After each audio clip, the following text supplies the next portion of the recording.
Senhoras e senhores, sejam muito bem-vindos ao canal Psicocrânio. Meu nome é Gustavo Vinícius, eu sou psicólogo e escritor. E hoje nós vamos estudar sobre sadismo e masoquismo. O sadismo pode se caracterizar, como sugere a literatura original, de Marquês de Sade, pelo ato de incidir dor e humilhação ao outro. É muito importante a gente diferenciar a concepção científica da concepção senso comum. As pessoas dizem de forma bem resumida que o sádico é aquele que gosta de bater e o masoquista é aquele que gosta de apanhar. Quer dizer, isso não é inteiramente errado, mas também não é correto. O Marquês de Sade foi o primeiro a lançar obras envolvendo a dor e o prazer, dizendo que existe uma relação entre eles. E em momentos posteriores, isso foi definido como sadismo por outros autores, e Freud veio a tomar emprestado esse termo. Entretanto, é muito importante que você saiba que o conceito de sadismo vai muito além disso. Sadismo faz parte da pulsão sexual, ou seja, uma pulsão de vida direcionada à autoconservação, cujo objetivo é a dominação e posse de objetos por meio do recurso de submetê-los à força. Então veja bem,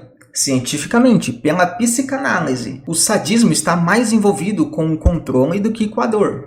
Pode ser que haja dor, mas o objetivo é a dominação, a posse, o controle. O sadismo expressa-se como uma tentativa de submeter o mundo externo à sua satisfação.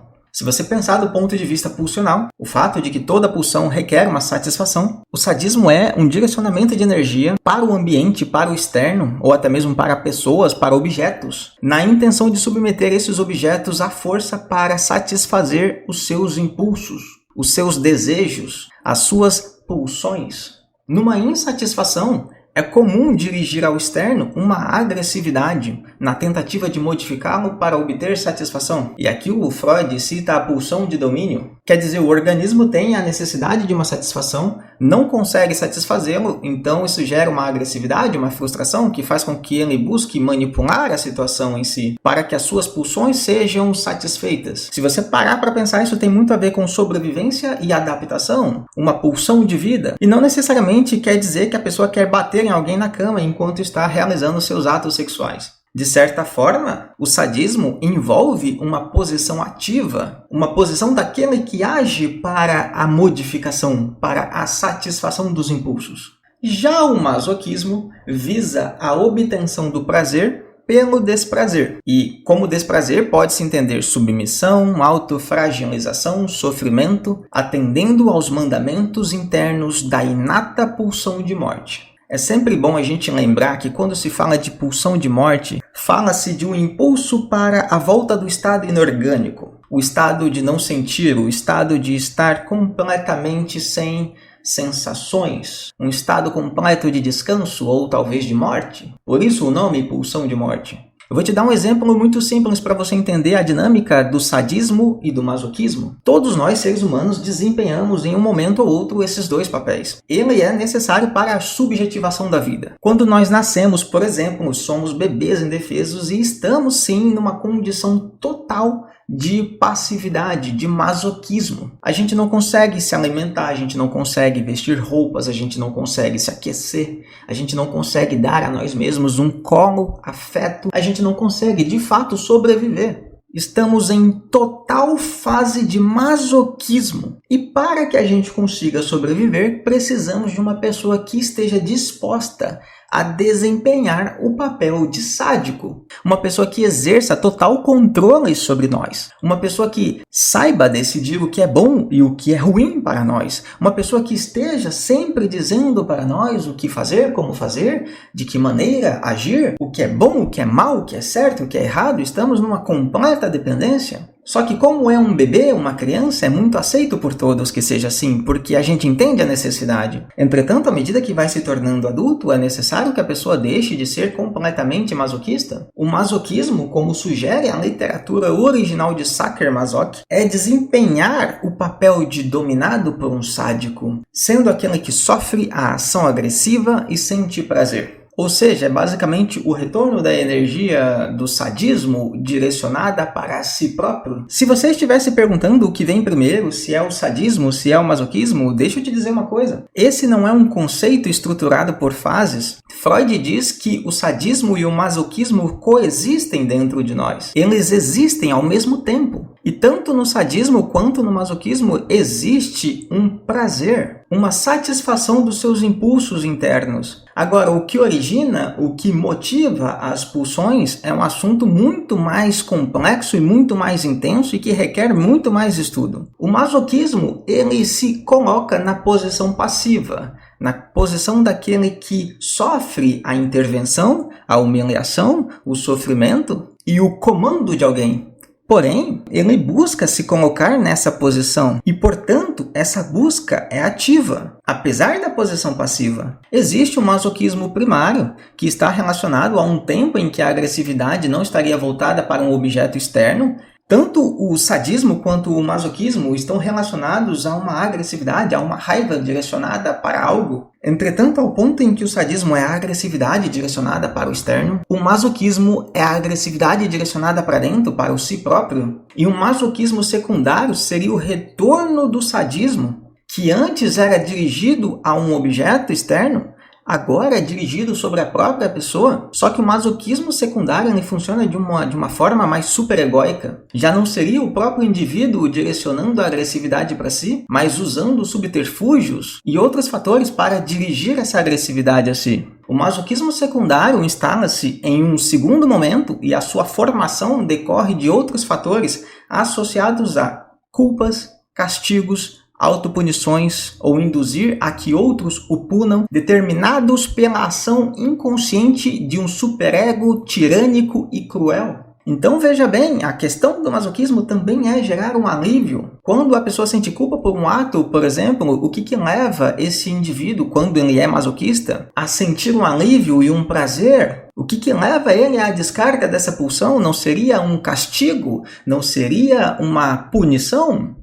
Imagine, por exemplo, o caso de uma pessoa que efetua um roubo milionário em um banco. Ele pode simplesmente sair e se divertir e usar o seu dinheiro se ele não for pego. É muito comum que depois de um tempo essa pessoa se entregue para a polícia, devolva o dinheiro e cumpra uma pena. Já parou para pensar que esse castigo, essa punição vai trazer para ele prazer e alívio? O que eu estou querendo dizer é que dentro de todos os seres humanos existem sadismos e masoquismos. A grande questão, a questão que torna esses assuntos traumáticos, que tornam eles doentios do ponto de vista psicanalítico, é a repressão, é o trauma, é a má vivência dessas duas forças contrárias na infância. Agora, não tem como saber de fato o que uma ação na infância poderá causar na vida adulta daquele indivíduo. Pode ser que um indivíduo tenha sido na sua infância vítima de pais controladores e ao crescer se torna também controlador, muito sádico, e sente que só conseguirá aliviar suas pulsões, suas inseguranças, seus medos, exercendo controle sobre o ambiente, sobre as pessoas, sobre os objetos, fazendo tudo sair do seu jeito. Mas pode ser que o irmão deste mesmo indivíduo, sendo criado da mesma forma, se torne uma pessoa completamente masoquista, vivendo à busca de uma pessoa que desempenhe o papel de sádico na vida dele. E aí cria-se uma relação sadomasoquista. Percebe que o sadismo e o masoquismo eles são complementares.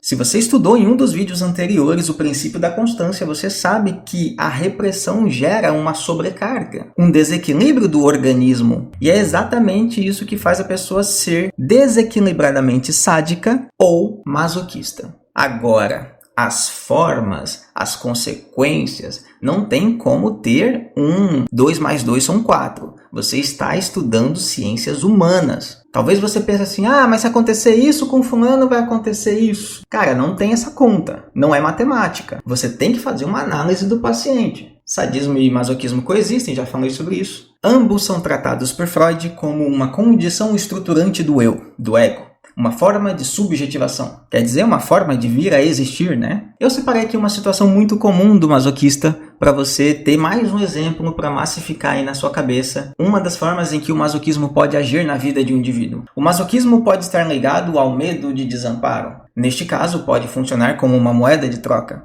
Suportar o sofrimento exercido pelo outro, que exerce o papel de sádico.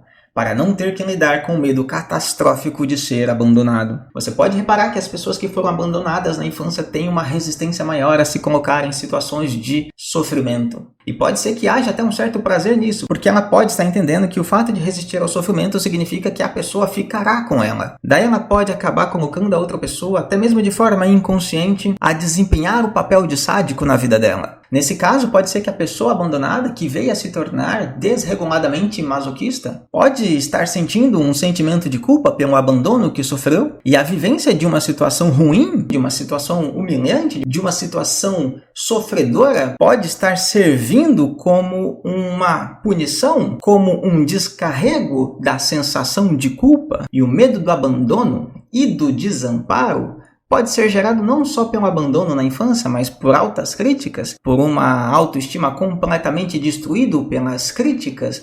Eu não sei, existem várias formas. Como eu disse, não é 2 mais 2 são 4. Não é uma lógica matemática, mas é muito importante que você, estudante de psicologia, entenda os conceitos para ser capaz de fazer a sua análise com o seu paciente. Esse é o grande X da questão, porque você tendo o conhecimento bem claro e bem delimitado na sua cabeça, você vai ser capaz de enxergar melhor qualquer sofrimento da alma humana. Então é isso, meu querido, minha querida. Foi um prazer dar essa aula para você. E aí eu quero te deixar o seguinte recado. Você pode me seguir aí nas redes sociais e também você pode ter acesso exclusivo aos slides dessa playlist de psicanálise clicando no link abaixo, que está ali na descrição. Vocês ficavam pedindo aí os slides, agora tá aí, ó. Quem quiser pode acessar lá. E à medida que eu for lançando novas videoaulas de psicanálise, terão novos slides. Mas lembrando, é um acesso de psicanálise e para cada matéria é necessário fazer um acesso, ok? Vou ficando por aqui e foi um enorme prazer transmitir conhecimento para você.